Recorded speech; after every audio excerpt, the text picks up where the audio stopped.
Bet the Board in conjunction with NASCAR presents Stay Green.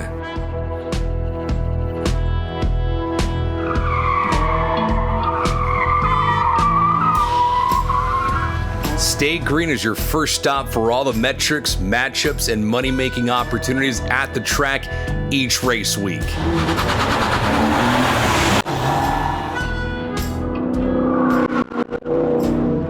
This is Stay Green, the NASCAR betting podcast. Here are your hosts, Todd Furman and racing analyst Chris Wormy. Welcome into the Stay Green podcast, a Bet the Board production in conjunction with NASCAR. And then there was one race remaining in the regular season before we'll know the field of 16 that'll vie for the Holy Grail in the Cup Series. I'm your host, Todd Furman, joined as always by racing analyst Chris Wormy. And Chris, I know we saw what we thought was going to be a very interesting race at Watkins Glen. Mother Nature threw a wrench into things, and hopefully you saved that six-pack that I know you had to fight tooth and nail to try and get until the race actually got under green, given that we couldn't get started on time on Sunday. Yeah, I'm just happy they were able to get started and get it finished. You know, a lot of the times you have these late race start times on the East Coast, and there's no lights at Watkins Glen, so I was happy to see kind of the race get to a finish on Sunday. But rain's always interesting. It's like it can be a little rainy, but not too rainy. I think NASCAR did a great job this weekend of being patient and making sure that not only the drivers had a fair race, but the fans got to see something that was entertaining.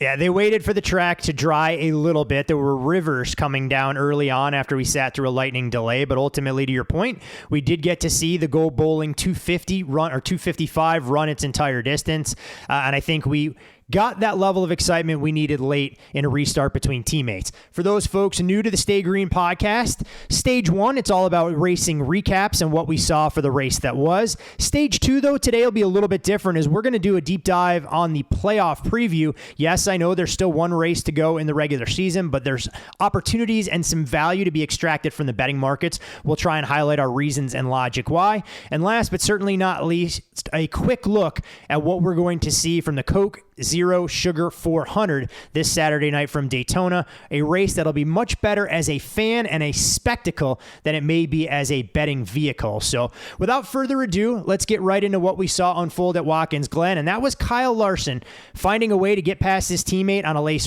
restart.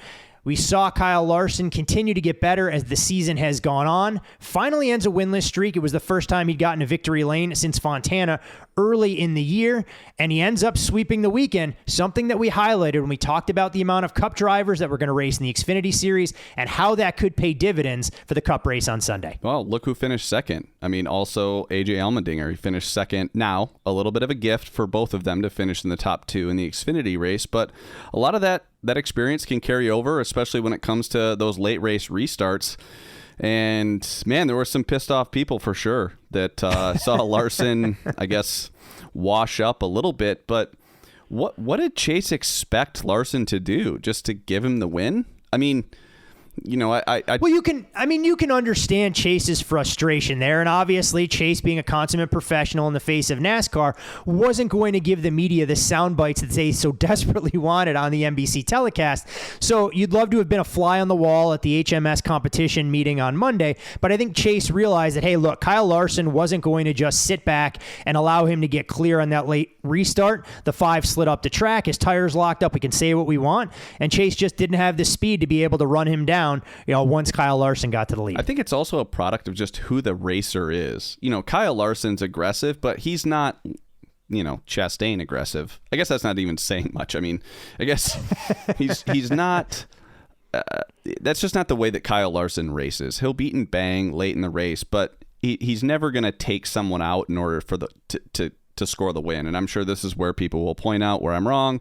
However, I just don't think that Larson races that way. So I think that Chase knows that.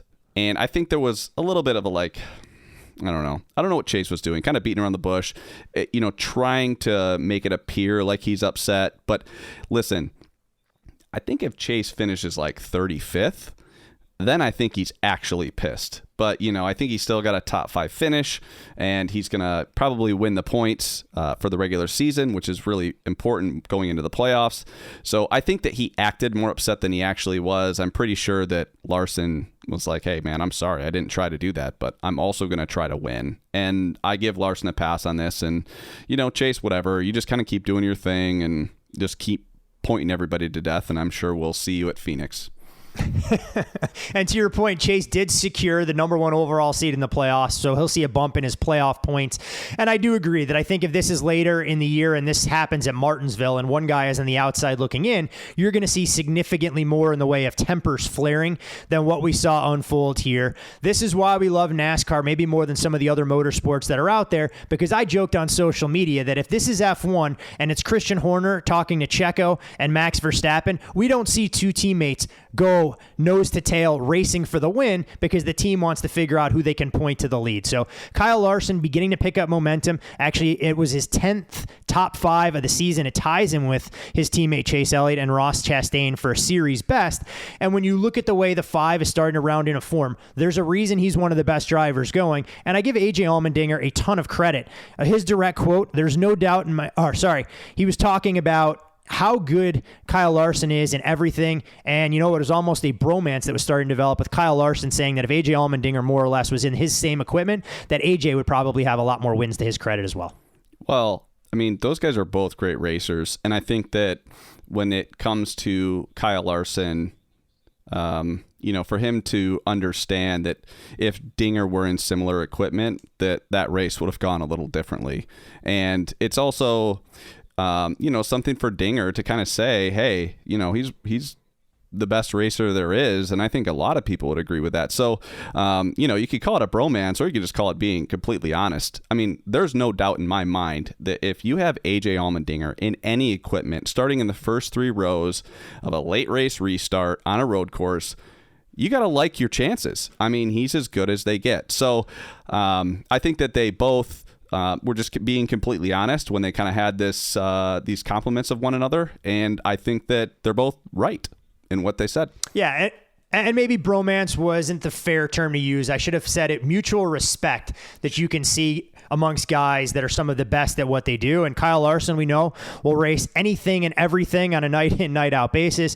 AJ, obviously, former Cup Series driver. We've seen what he's been able to do in the Xfinity Series, and his road course track record speaks for itself. So you like to see those guys duke it out both on Saturday and Sunday. And to AJ's credit, said we were fortunate to earn the second place finish we did in the Xfinity race, and we were pretty good to get where we needed to be on Sunday. So it was good to see those guys really work hard for those top finishes. When you're talking about some of the other drivers that stood out on Saturday, we made a strong case for Chris Buescher. I don't think he had a race-winning car, but clearly lived up to that top 10 potential, allowed us to cash our best bet from last Friday's show here on Stay Green. But at the same time, we were dealt a little bit of an uncomfortable fate, and it's some of the risk you run when you try and move early on NASCAR bets. William Byron, a guy that both of us really liked, gets shuffled to the back before the race even starts with pre-race adjustments.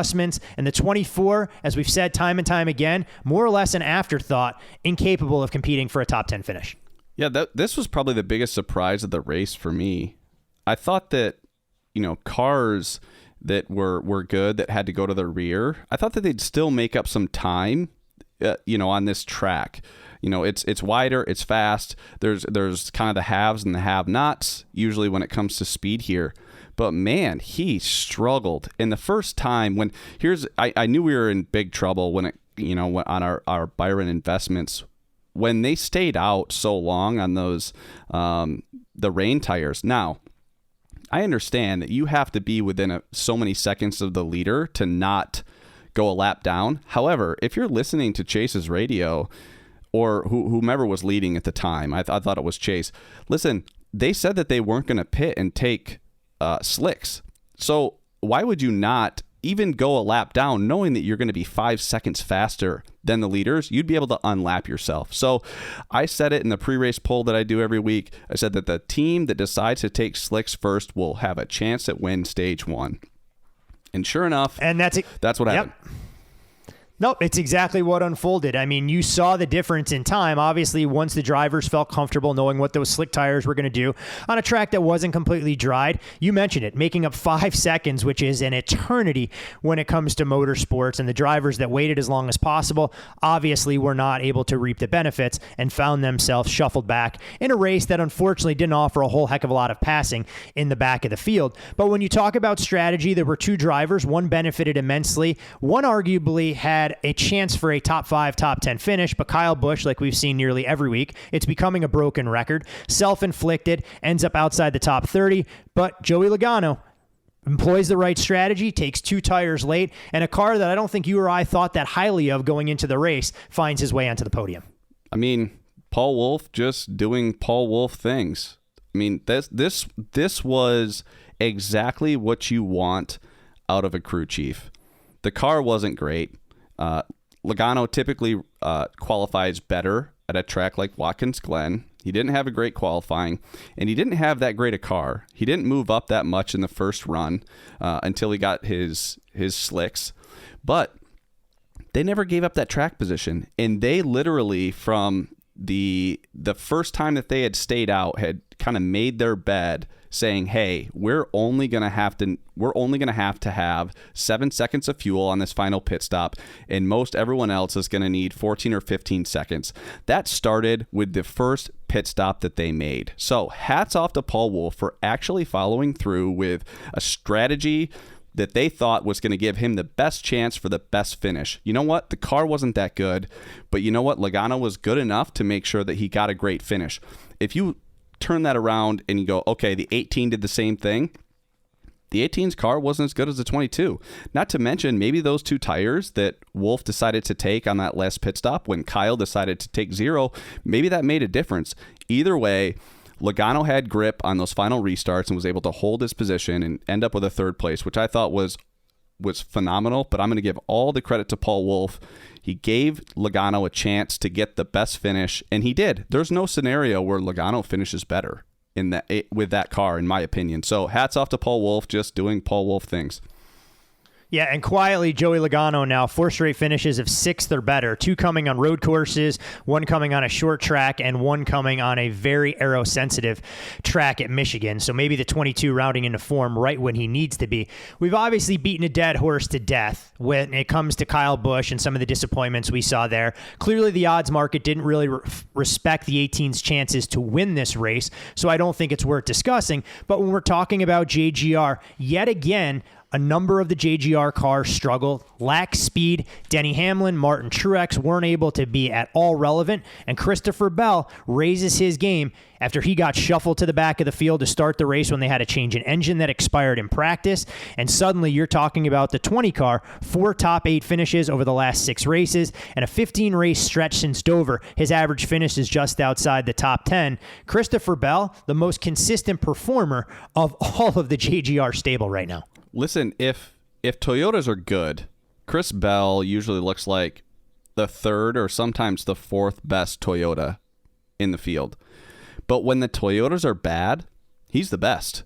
Week in and week out, when the Toyotas are struggling, you can just cash that Chris Bell top Toyota ticket every single time. I mean, he's so consistent, and I don't know, maybe is it the fact that he doesn't have as much experience as some of these other guys in Toyotas that he's able to kind of adjust his driving style?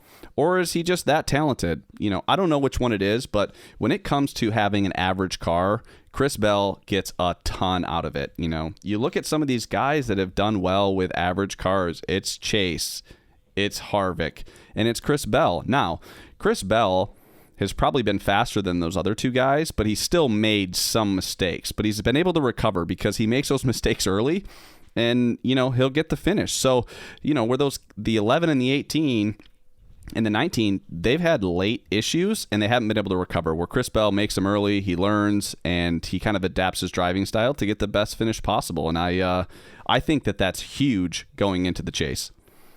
And you know what? I think that's the most relevant point. I mean, getting those finishes when you don't have the best equipment speaks volumes. And over the course of the playoffs, the 10 races that we'll see, we know that's what drivers need. You're not going to have a race-winning machine underneath you every single track we go to. So if you're starting the race with a 15th place car, can you get a top 5 finish and be able to manufacture that? And I think we've seen Kevin Harvick's confidence grow. You highlighted Chase Elliott, obviously, as well. While some of the JGR drivers that we hold to such a high standard have not been able to replicate it, other than Christopher Bell. I'll wave the white flag with 1 to go for stage 1. And I think we'd be remiss, Chris, if we didn't mention Ross Chastain, who finds himself involved in yet another on-track incident that took him out of contention, a 21st place finish, and he now has 5 straight finishes of 18th or worse. He only finished 19th or worse 5 times through the first 20 races of the season. Do we think the one peaked too early, or maybe race karma is catching up to him in some capacity? Might be a little of both. Here's the thing. He has speed, and something about just having speed in these cars, maybe makes you force things a little too much. I think that's why we've seen the 11 have some of his struggles, maybe the 18 a little bit, but week in and week out, I would say throughout the whole season, you'd probably have to say the 1 is the most competitive, just at every track. But I think when it comes to that and you aren't winning races, or maybe you're not even finishing in the top 3 or 4, you start to force it a little bit. And I think you could see that a little bit with this one team trying to maybe add a win or 2 before they head to the playoffs. But either way, these last 8 to 10 tracks have been very atypical for what you're going to need to be good at going into the chase. So he might not have momentum, but he still has speed in his race car. And I think that's the most important thing. You mentioned the playoffs, and we're about to get there as we wave the green-white checkered flag for completion of Stage 1. Perfect time to remind all of you, our loyal listeners, that the completion of Stage 1, that you should be following Chris on Twitter. That's Chris, C-H-R-I-S, Werme, W-E-R-M-E-1-5. I'm Todd Furman. You can follow me there. Most importantly, follow the podcast at Bet the Board Pod. And obviously, Stage 1 is over, so we put a bow on everything we saw from Watkins Glen. The next road course we'll visit will be the Roval, where the stakes will get ratcheted up a little bit.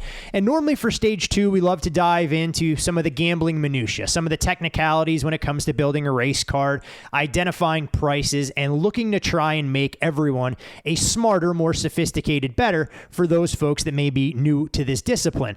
But given the fact that Daytona throws a little bit of a wrench into what would typically be a deep dive and figuring out some investing opportunities for the race this weekend, we thought Stage 2 would give the perfect opportunity to be 1 week ahead of when the media will start to dissect the playoff field and do a little bit of a deep dive. For those folks scoring at home, when you look at some of the updated odds across the betting market, Chase Elliott, the 3-1 favorite to win the championship. Right behind him is his teammate Kyle Larson at 6-1. Denny Hamlin and Ross Chastain, ironically enough, both offer up the same price, widely available in that 8-1 range. And then you're talking about the likes of Kevin Harvick, Kyle Busch, Ryan Blaney, William Byron, Christopher Bell, Joey Logano, Tyler Reddick, all in that 10-1 to 20-1 range. And of course, there are some long shots mixed in there as well. But when it comes to assessing the playoff, Chris, you and I haven't been big on betting futures. We know oftentimes you'll get a bigger price on a lot of the relevant drivers if they find themselves in a win or go home type scenario. How do you kind of approach the playoff when you look at some of the betting markets now with 11 races to go in the season? Well, it's important that the driver can win at Phoenix. I mean, that's most important, especially if you're betting the win. Now, I understand that if they just get into the Final Four and you want to hedge out, that's completely different. But ultimately, if you're going to make these bets for someone to win the chase and you want to be able to protect, you ultimately still have to have someone that can win at Phoenix. And I think that it's important to note that last year we probably saw the most dominant car that we've ever seen in NASCAR in NASCAR history with Kyle Larson.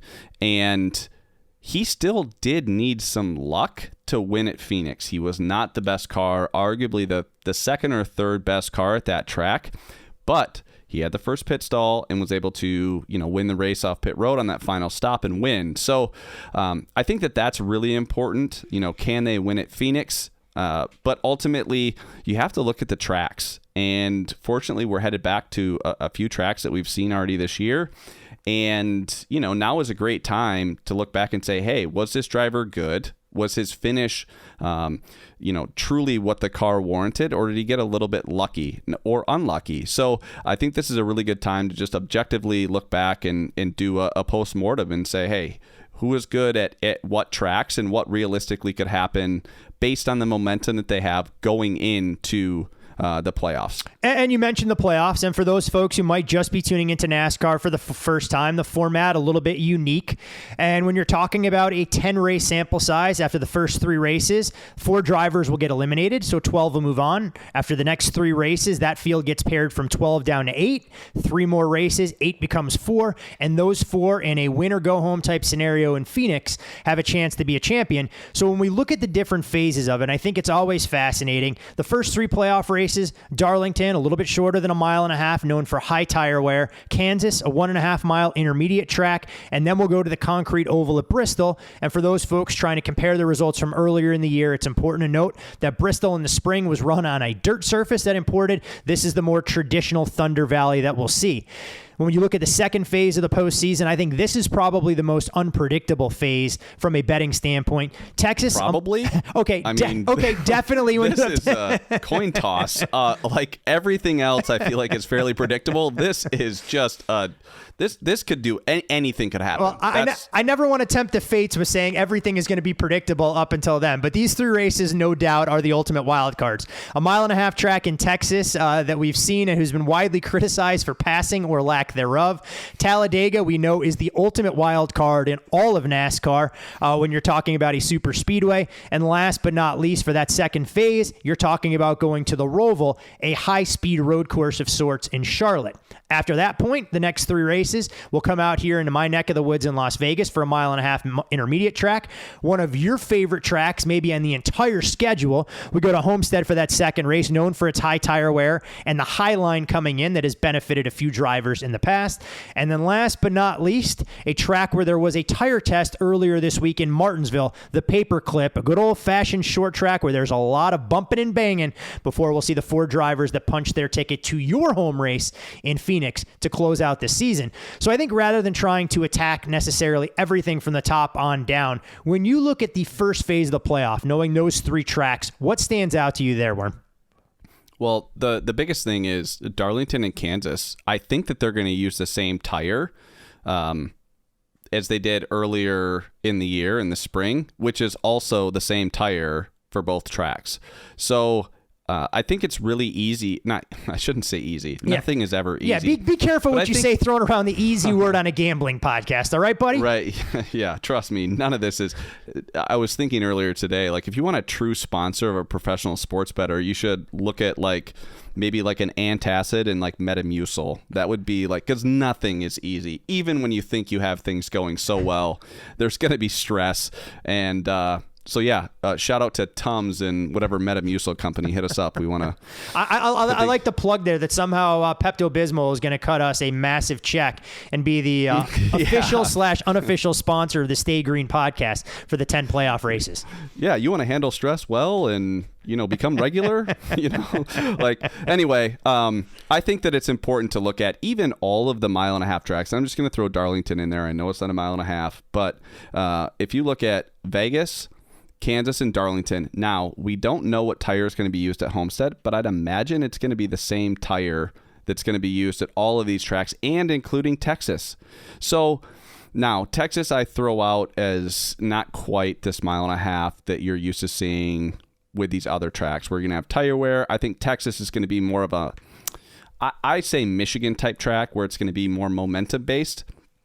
But who are the guys that were good on that tire? And, kind of objectively look back and see who was really good in these races. Now, I kind of dove into Darlington a little bit. And, man, I think that the 3 best cars kind of wrecked out. So, Kyle Busch, Ross Chastain, and Kyle Larson, they were the best. But they didn't make it through. And I think that this is something you could see in the chase or the playoffs this year that you haven't seen in years past. This is a low downforce. Cars get snappy loose. And let me tell you, if you make a mistake in the chase, I don't care if it's the round of 16 or the round of 12, you can't have it happen without coming back really, really strong. And if you make 2 mistakes, you better win. Otherwise, you're done. So I think this year more than ever, you will see, maybe if a car is like an 8th place car, I don't think you'll see them being super aggressive trying to win this race. I don't want to say that drivers aren't going to be competitive, but you have to sometimes take your medicine and just get the finish, because that's what it's going to be about. And I'm telling you right now that there's going to be, I think, a Gibbs car that doesn't make this round of 16 because of the mistakes that they've made. They all have speed in their cars, especially at these tracks, but you have to minimize the mistakes. Otherwise, you're going to end up behind. You're going to be forced to win a race, and when that happens, you're more prone to make mistakes. So it's definitely different than years past, where cars have had a lot of downforce and they're able to have a lot of on throttle time in the corner. This year it's just different. Yeah, you mentioned it, and that's one of the things that NASCAR does so well in its postseason: win and get in. But what risks does that come with? And obviously, you don't have to act like a riverboat gambler early on. If you have a car, you point your way in. I know NASCAR hates us talking about point racing, but we're going to do it anyways. Essentially, that's what you have to avoid, is a calamitous finish outside the top 30. If you are going to be one of those top 12, regardless of where you were with playoff points, if you find yourself stringing together 3 top 10s, you're going to punch your ticket into the next round. Bristol, always a great track to watch these guys go. We know Kyle Busch, Kevin Harvick, Kyle Larson have been outstanding there in the past. And you mentioned Kansas. What we saw there, Kurt Busch finished first, Kyle Larson finished second, and Kyle Busch. And I will say that those were probably some of the best cars, unlike what we saw for the podium finishes at Darlington. So those guys will see what 12 move on. The next phase of the playoff, you mentioned Texas a little bit. We talked about Talladega and the Roval. I feel like these are legitimate coin flips. So guys have to come in with a little bit of that cushion, because you don't know what's going to happen at Talladega, where it's home to the big wreck. The Roval, we've seen a lot of drivers really demonstrate a little bit more dominant cars than what we've seen in the past. And when you're talking about road course racing, sometimes being there, you can get collected in a wreck just as easily as you can at a super speedway. Oh, without question. It's so funny. On our show notes, next to Texas, I just have gross.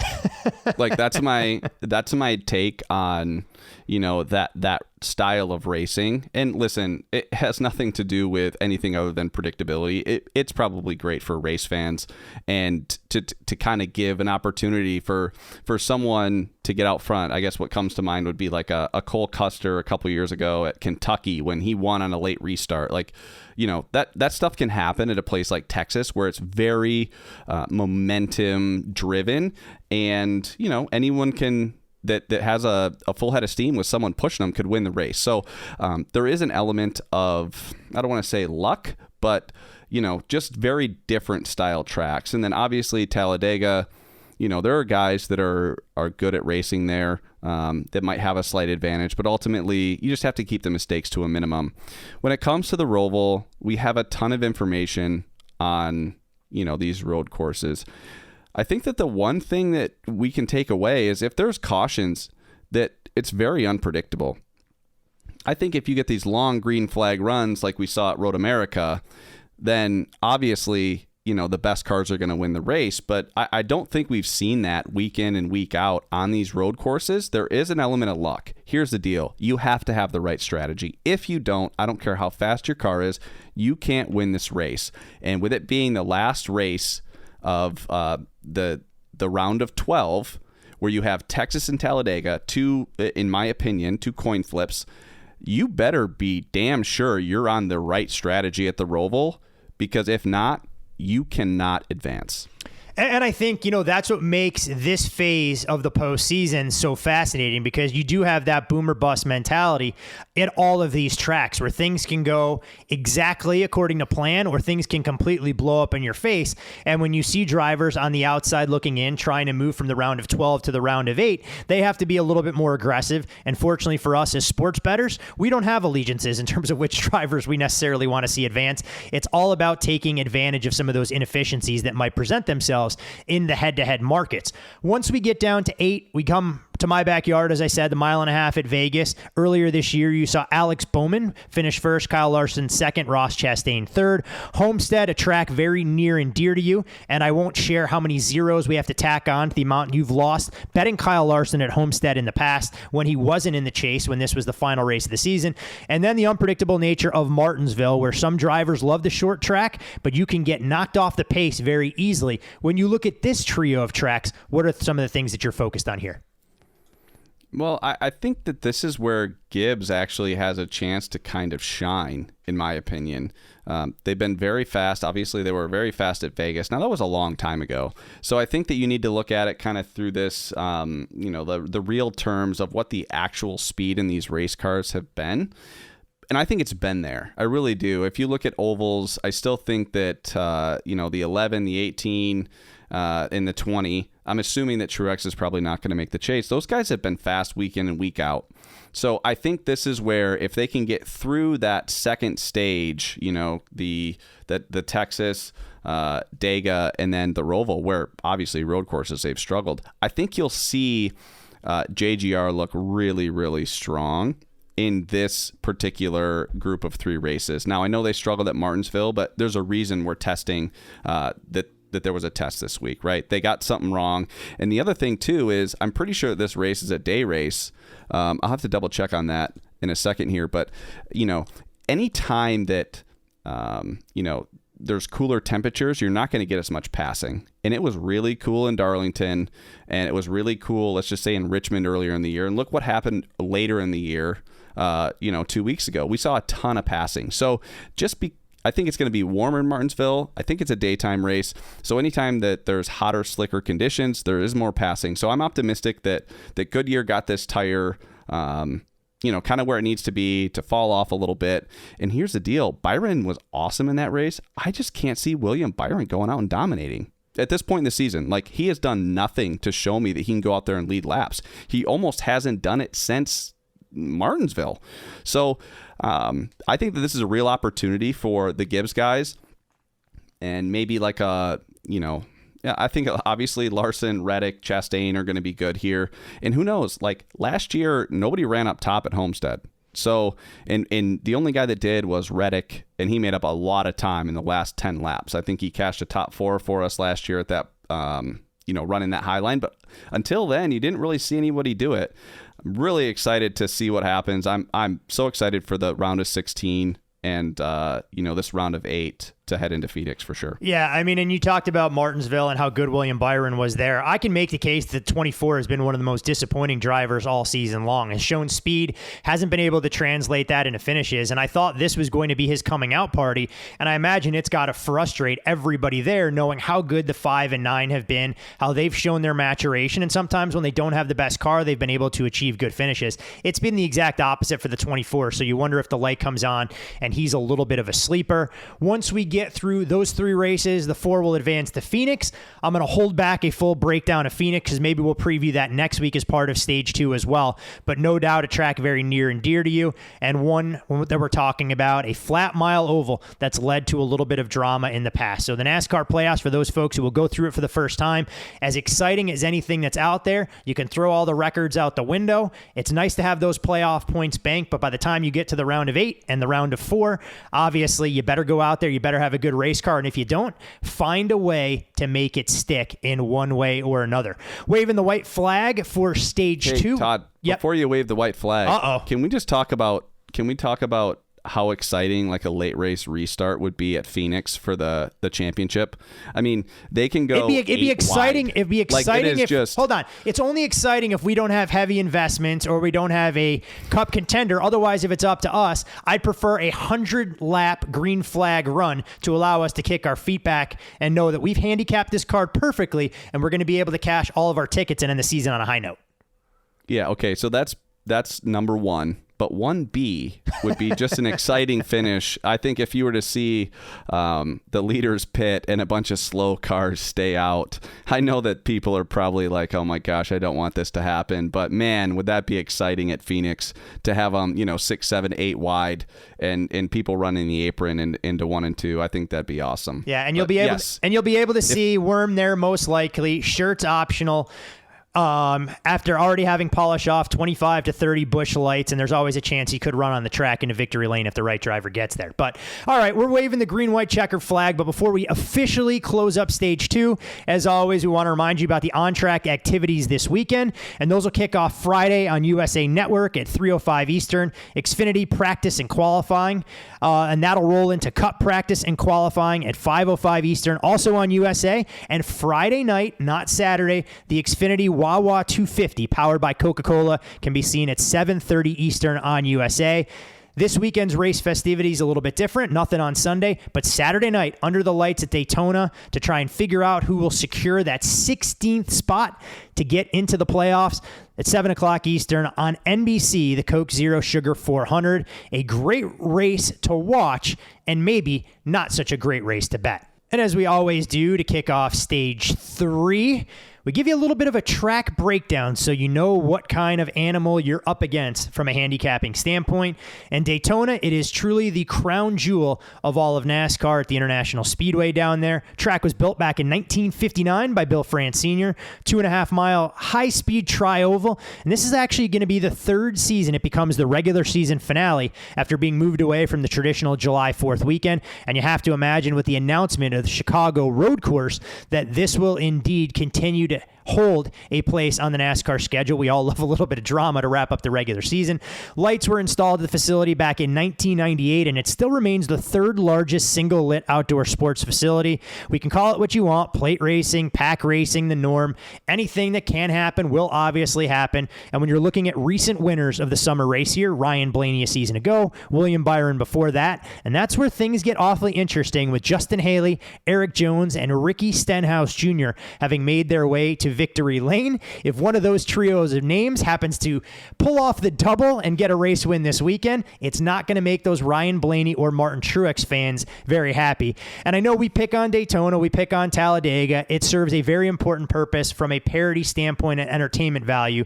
But there's a reason, Worm, that 13 to 15 drivers, depending on the book you're looking at, are all priced in the 10-1 to 20-1 range. So we can call them all co-favorites. And I have to get your diatribe before we actually pretend to at least make a subtle attempt to handicap this track, why Daytona and Talladega to the same extent are such unbettable propositions.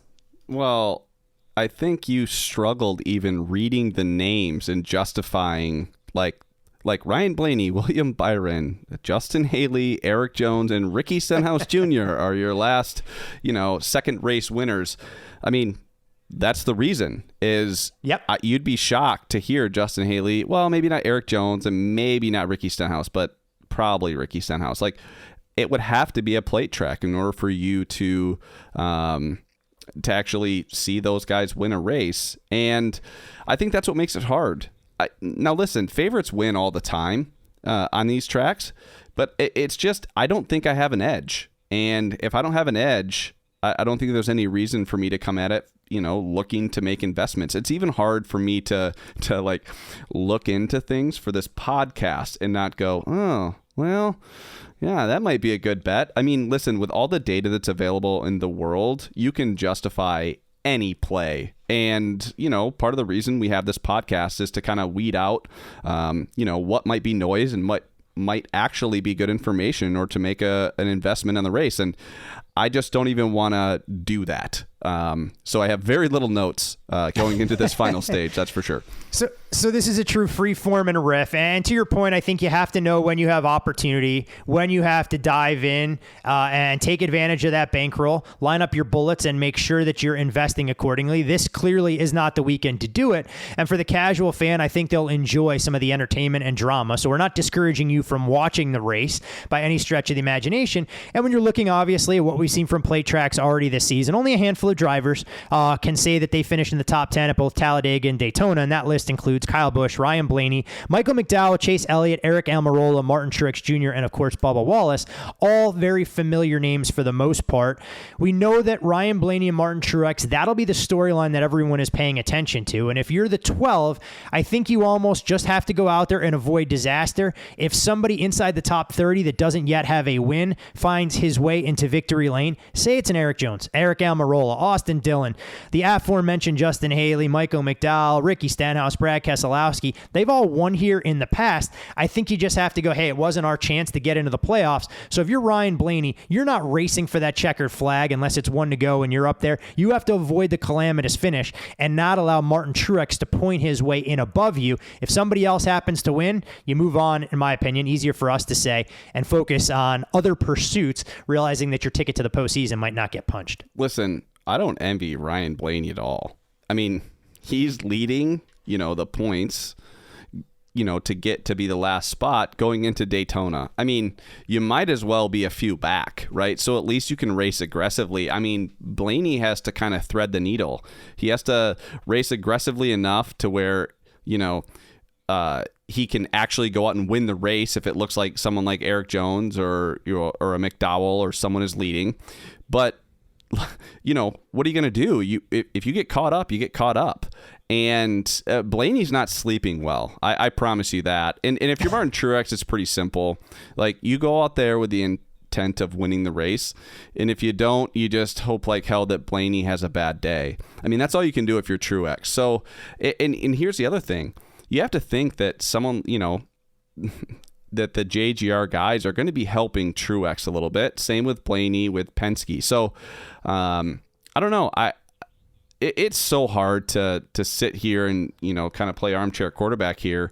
But I just don't envy Blaney's spot at all. I mean, he can't ride around in, 25th place. Then it's susceptible to something bad happening and he's out of the chase. So he actually has to be aggressive, but also with 2 to go, you don't want him pushing you because he's going to be really happy with just finishing in the top 5 or top 10, guaranteeing himself a spot in the playoffs. Well, to play devil's advocate, and we've seen it, not obviously all the time, we've seen Denny Hamlin and some of the other JGR drivers ride around behind the field, well back of the pack, especially for the first stage or two. I do wonder if on some level, Ryan Blaney goes, you know what, the hell with it, through stage 1 or stage 2, we have one goal, and it's to keep this car on the track. Hope that Martin Truex Jr., Rex, or some of the other potential bid thieves that are out there do the same.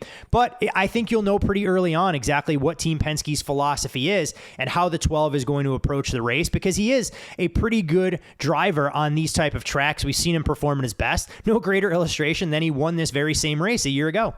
Well, and the other thing too is you have to look at what do drivers want to see happen. If you look at this playoff format, I think that if I'm a driver, I don't want to see Truex in there. I'd much rather have Blaney in there. So he might have more, teammates, so to speak, than Martin Truex, because you go to Darlington and Kansas, where Truex was pretty solid.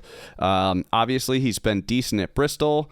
Darlington is a place where Blaney struggled. I honestly don't think Blaney's a threat to make it to the Final Four, but Truex is. Absolutely. So I think that you could see some teams say, man, I'd much rather help out Ryan Blaney because I don't want to see Truex, at Phoenix. And that's just my thought process, because I do think that, Truex could win at Darlington without question. He was great there. Not great, but he has been great there in the past. Almost run perfect races there in the past. Obviously, he's good at Kansas. He's been decent at Bristol. But you look at, he's won at Homestead. He's won at Vegas, and he's won at Martinsville, I'm pretty sure. So I think you want to see Blaney in the chase if you're not a teammate of Truex or you're Truex himself. Yeah, and this will be a race that'll get big screen treatment in my man cave. I will not have an investment on there, full disclosure. So spoiler alert, we will not have a Sunday update for the best bet like you guys have grown accustomed to in recent weeks. And clearly this will get my undivided attention, paired up with the likes of Charlotte against Florida Atlantic for week 0 and the much anticipated North Texas UTEP showdown in Conference USA. So plenty of drama clearly on the docket for Daytona this weekend. But keep those bankrolls holstered, we'll find much better ways to try and earn a little bit as we get deeper into the postseason. Want to encourage all of you guys to follow Chris on Twitter. That's at Chris Werme, ChrisWerme15. I'm Todd Furman. You can follow me there. Most importantly, follow the podcast network at Bet the Board Pod. And Worm, I'm not going to put words in your mouth, but if we're talking about reasons not to be invested in Daytona, is this the first podcast we're going to do where we can't offer up a best bet in any capacity? Todd, I'm committed to winning, and I just don't think I have an edge. And instead of throwing a dart at a dartboard, which I might do just for the hell of it, I'd rather give a little bit more longer term pick in a championship future. So that's kind of where my head's at for the play this week.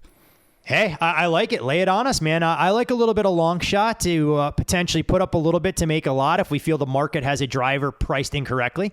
Well, so what I was looking at, I was on FanDuel kind of scrolling, and, I don't like Truex at 26, and I don't like Logano at 19, but then I see this group of drivers right at 15, Ryan Blaney, William Byron, Chris Bell, and Tyler Reddick, and I think that one of those guys can make it to the Final Four, and that guy is Chris Bell.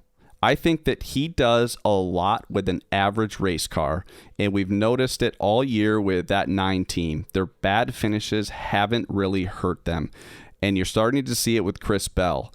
The one thing that Chris Bell does have is he has speed. He has more speed than that 9 car on ovals. So I think that the best value and the best bet of the week right now is Chris Bell at 15-1 to win the championship. And once he gets to that season finale at Phoenix, he's won there before in the Xfinity Series, and I think he will be very, very hard to beat if he gets there. Man, it would be one hell of a storyline to see youth get served if Christopher Bell can come out of that JGR stable and be the one to win a championship, knowing that 2 of his teammates have already achieved racing immortality in Martin Truex Jr. and Kyle Busch.